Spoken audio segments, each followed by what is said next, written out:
Subscribe कीजिए हमारे YouTube channel नाते रजा को और बेल आइकन को प्रेस कीजिए, जिससे आपको हर रोज न्यू वीडियो की नोटिफिकेशन।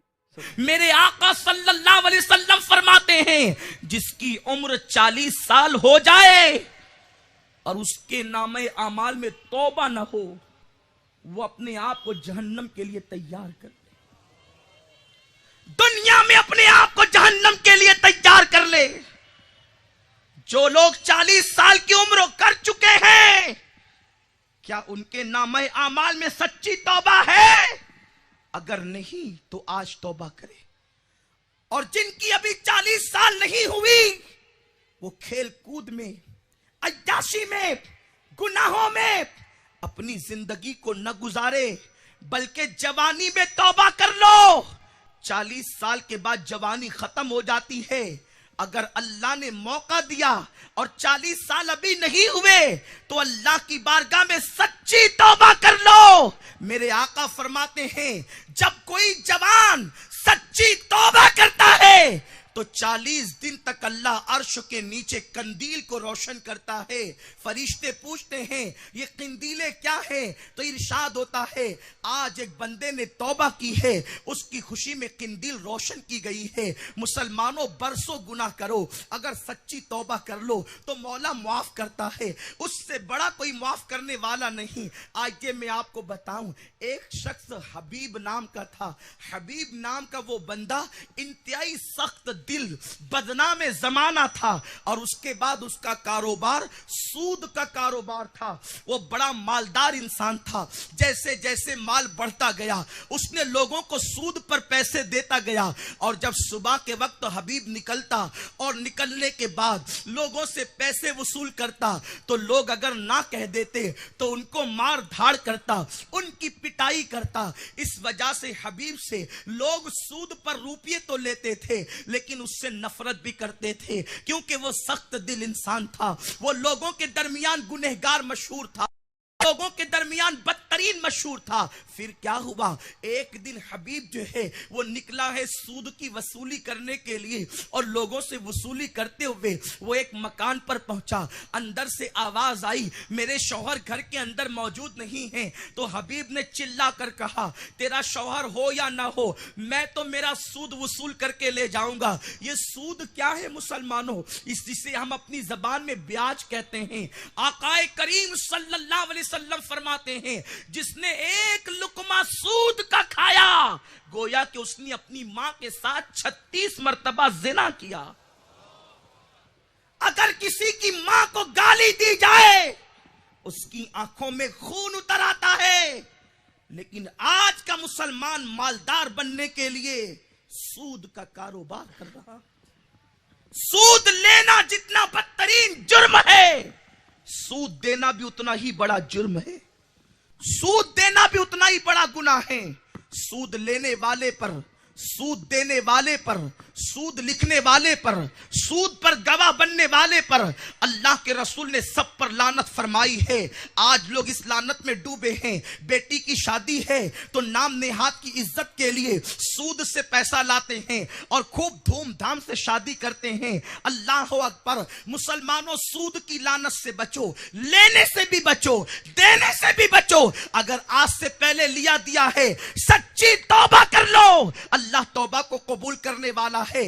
हबीब जब उस गरीब के मकान पर पहुंचा, और पहुंचने के बाद हबीब ने कहा, तेरा शौहर हो या ना हो मुझे कोई मतलब नहीं, मेरे सूद का वसूली तो तुझे देनी होगी। उस गरीब खातून ने कहा, हबीब मेरे घर में कुछ नहीं है, मेरे बच्चों पे रहम कर, बस बकरी के पाए बचे हुए हैं, जो मेरे शौहर ने बकरी ज़िबा की थी, हमने बकरी के पाए बचा करके रखे हैं। अगर तुम कहो तो मैं तुम्हें यही उठाकर दे देती हूं, लेकिन मेरे बच्चों को फाका करना पड़ेगा। सूद वसूल करने वाले इतने सख्त दिल होते हैं, उन्हें किसी के फाके से मतलब नहीं होता, उन्हें किसी की बुराई से मतलब नहीं होता, उन्हें किसी की भलाई से मतलब नहीं होता, उन्हें किसी की नेकी बदी से मतलब नहीं होता, उन्हें किसी की खुशी और गम से कोई मतलब नहीं होता। सूद खा खा करके दिल सख्त हो जाते हैं। उसने कहा, तेरे बच्चे फाके से रहे या मरे मुझे कोई मतलब नहीं, तुझे तो मेरी सूद की वसूली देनी होगी। उस गरीब खातून ने वही बकरी के पाए उठा करके दे दिए।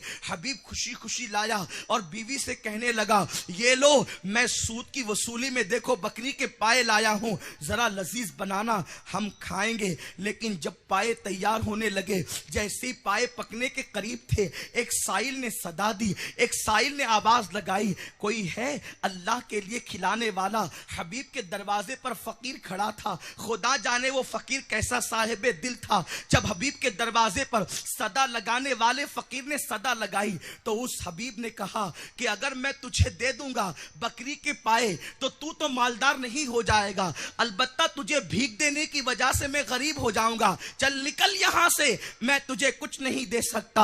अल्लाह अकबर। वो फकीर तो चला गया। याद रखना, दरवाजे पर हर आने वाला मांगने वाला नहीं होता। कुछ ऐसे भी होते हैं जो मांगने के लिए आते हैं मगर कुछ देकर जाते हैं। उस फकीर ने जैसे ही कदम आगे बढ़ाए, हांडी खोल करके देखा गया तो वो सारे बकरी के पाए खून का ढेर बन चुके थे।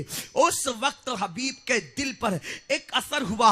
हबीब काम से बाहर निकला। जैसे ही काम से बाहर निकला, कुछ बच्चे घर के आंगन में खेल रहे थे। बच्चों ने कहा, बच्चों दूर हटो, हबीब सूद खोर आ रहा है। अगर उसके कदमों की धूल हमें लग गई तो हम भी अल्लाह के अजाब में गिरफ्तार कर दिए जाएंगे। बच्चों के जुमले ने हबीब के दिल पर बड़ा असर किया और हबीब को एहसास हो गया, बच्चे बच्चे में बदनाम हो चुका हूं, बच्चे बच्चे में बदनाम किया जा चुका हूं। वो हबीब का मुकद्दर था। उस वक्त तो हबीब हजरत इमाम हसन बसरी की बारगाह में पहुंचा और पहुंचने के बाद हसन बसरी तौबा पर गुफ्तगू कर रहे थे। दिल पर चोट लगी, महफिल खत्म हुई। हसन बसरी के हाथ पर हबीब ने तौबा की और जब तौबा की है, आंखों से आंसू जारी हुए, मौला अब कभी सूद नहीं खाऊंगा, जो सूद है उसको माफ कर दूंगा। जब हबीब तौबा करके बाहर निकले तो दो कर्जदारों से मुलाकात हुई। वो हबीब को देखकर भागने लगे। जब भागने लगे तो हबीब ने कहा, अब भागने का वक्त नहीं है, मैं तौबा कर चुका हूं और तुमको सूद माफ कर चुका हूं। सूद तो माफ किया हूं, साथ ही साथ मैंने अपना कर्जा भी माफ कर दिया है। अल्लाह अकबर। वो लोग खुश हो गए। अब हबीब जो है अपने घर के दरवाजे की तरफ बढ़ते हुए आए। अब वो हबीब नहीं था, अब वो हबीब थे, अब वो लायक एहतराम थे। जब वो तौबा करके हबीब अपने घर के करीब आए तो जो बच्चे थोड़ी देर पहले ये कहते थे, अल्लाह अकबर, हबीब सूद खोर आ रहा है, देखो उसके कदमों की गर्द हमारे बदन पे न पड़ने पाए वरना अजाब में गिरफ्तार हो जाएंगे। अब हबीब को देखा तो बच्चे पुकार उठे, ए बच्चों संभलो, ए बच्चों एहतियात करो। अपने कदमों की गर्द हबीब के बदन पर नहीं जाना चाहिए वरना बेअदबी होगी। हबीब की आंखों में आंसू थे। मैंने अभी तौबा की, चंद घंटे हुए, इन बच्चों को किसने बता दिया कि मैंने तौबा की।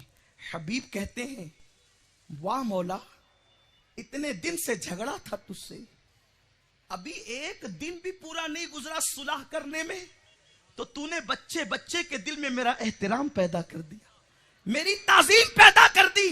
हबीब घर में आए और वो तकवा इख्तियार किया कि एक कनीज हबीब के घर में 30 साल तक रहती है। एक दिन हबीब अपनी कनीज से कहते हैं, जरा मेरी वो कनीज को बुला दो जिसका नाम फला है। तो वो कनीज कहती, हुजूर वो कनीज तो मैं ही हूं। हबीब कहते हैं, अल्लाह अकबर, 30 साल से तू मेरे घर में है, मैं अल्लाह की मोहब्बत में इतना डूबा हुआ था कि तेरा चेहरा देखने की फुर्सत ही नहीं मिली। 30 साल तक मैंने तेरा चेहरा नहीं देखा। वो हबीब कौन था?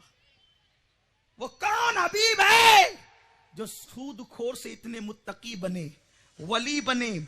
वो हबीब हजरत हबीब अजमी है, जो हजरत हसन बसरी के खलीफा हैं और गौसे आजम के पीर के पीर के पीर के पीर हैं, गरीब नवाज के पीरों के पीर हैं। आप गौर करें, तौबा एक सूदखोर को अगर आदमी सच्ची तौबा कर ले किस मंजिल पर पहुंचा देती है। इन्नल्लाह युहिब्बुत तव्वाबीन, तौबा करने वाला अल्लाह का महबूब बन जाता है। मगर हमारी जिंदगी में गुनाह तो है, हमारी जिंदगी में बुराइयां तो है, हमारी जिंदगी में नफसानी ख्वाहिशात तो है। हम तौबा कब करेंगे? हम तौबा को टाल रहे हैं। आज नहीं कल, कल नहीं परसों, जुमा को सनीचर को। मुसलमानों, कल किसी की जिंदगी में नहीं आता। आज तौबा करो, आज अल्लाह ने मौका दिया है, तौबा करो। लेकिन तौबा तो हमेशा करते हैं।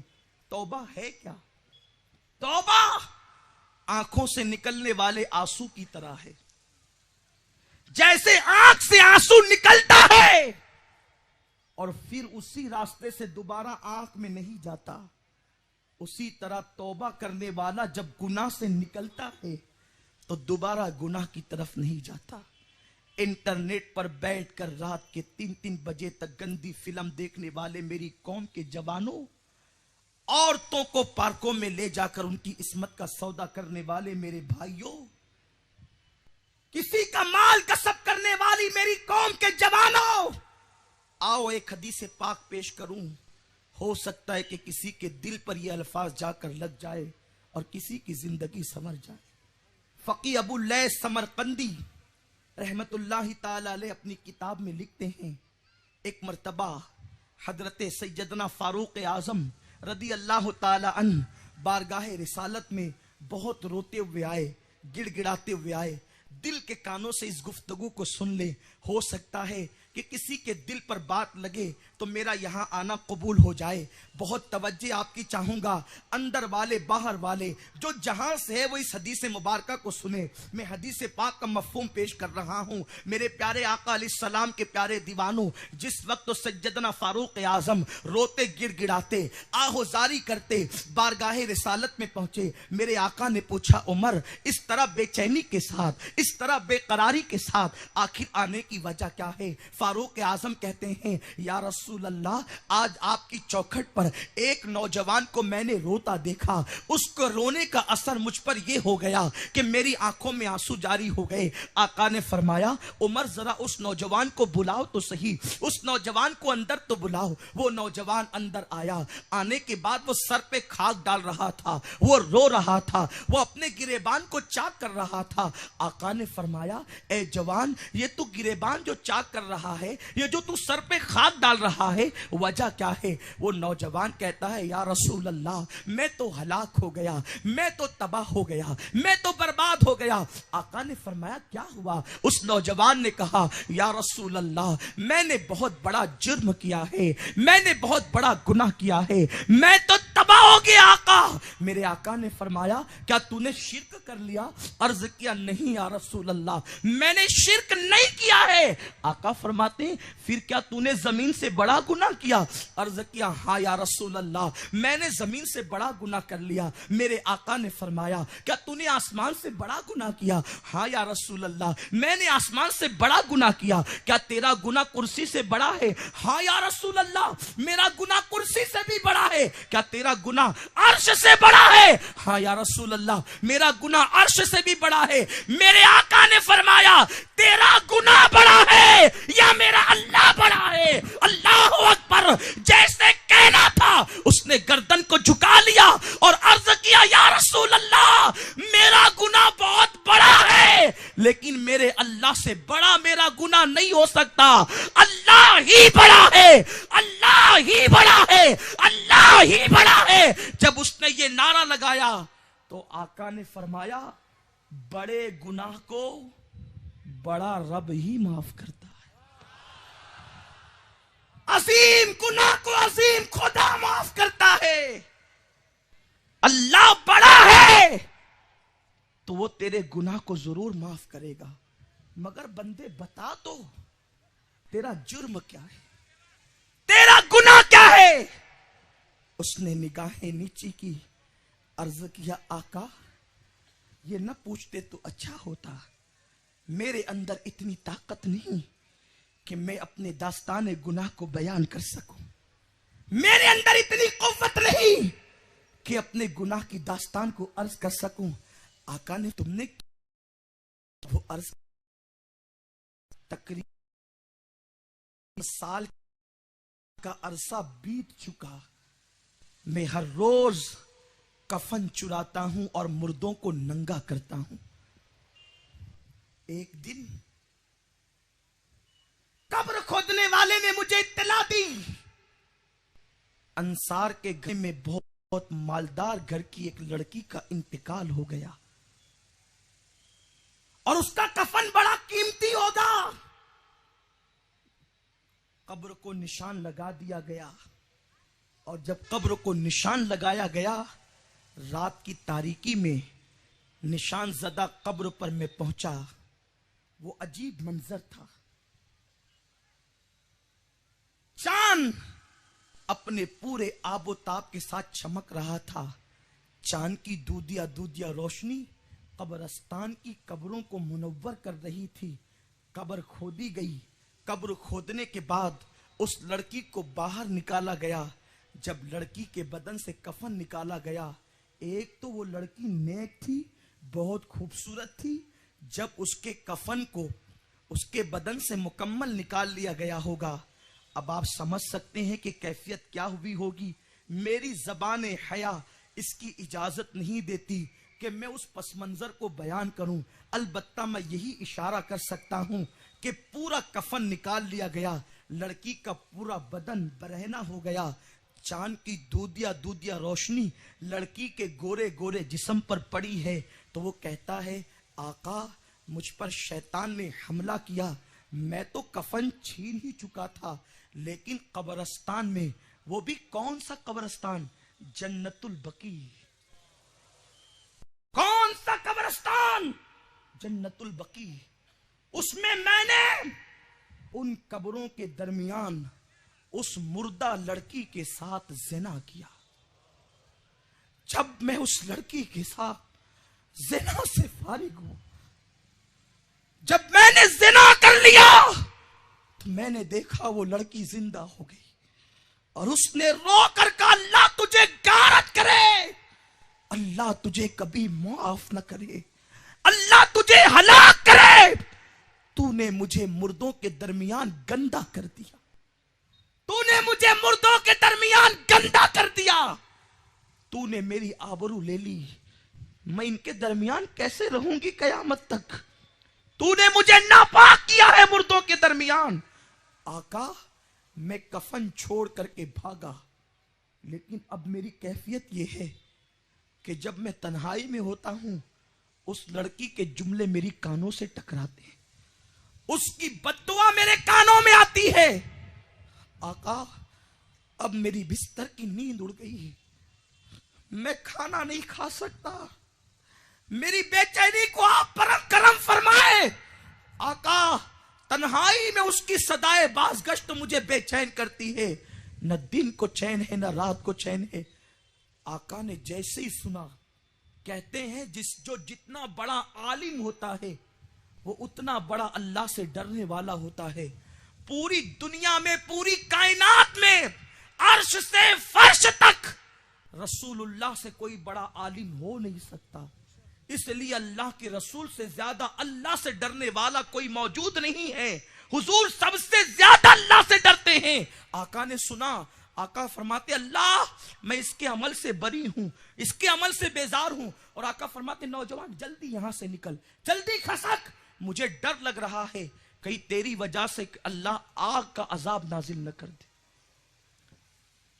आग ना बरस पड़े, जल्दी यहां से खसक। वो चला तो गया। जब वो निकला है, जंगल में गया, एक दिन से अल्लाह के खौफ की वजह से मुझे जो है वो बाहर कर दिया है, अब कहां जाऊं।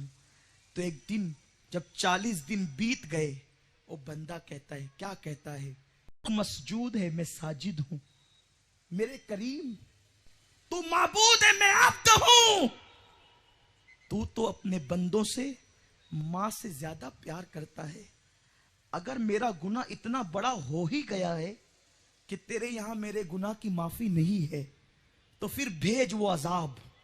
न मुझसे पहले किसी पर तूने वो अजाब भेजा, न मेरे बाद किसी पर भेजना। जला दे आग भेज कर मुझे, और मेरी खाक उड़ती रहे जहान में। और अगर मेरा गुनाह तेरी रहमत से बड़ा नहीं है, और यकीनन नहीं है, तेरी रहमत ही बड़ी है, तो फिर मुझे माफ कर दे।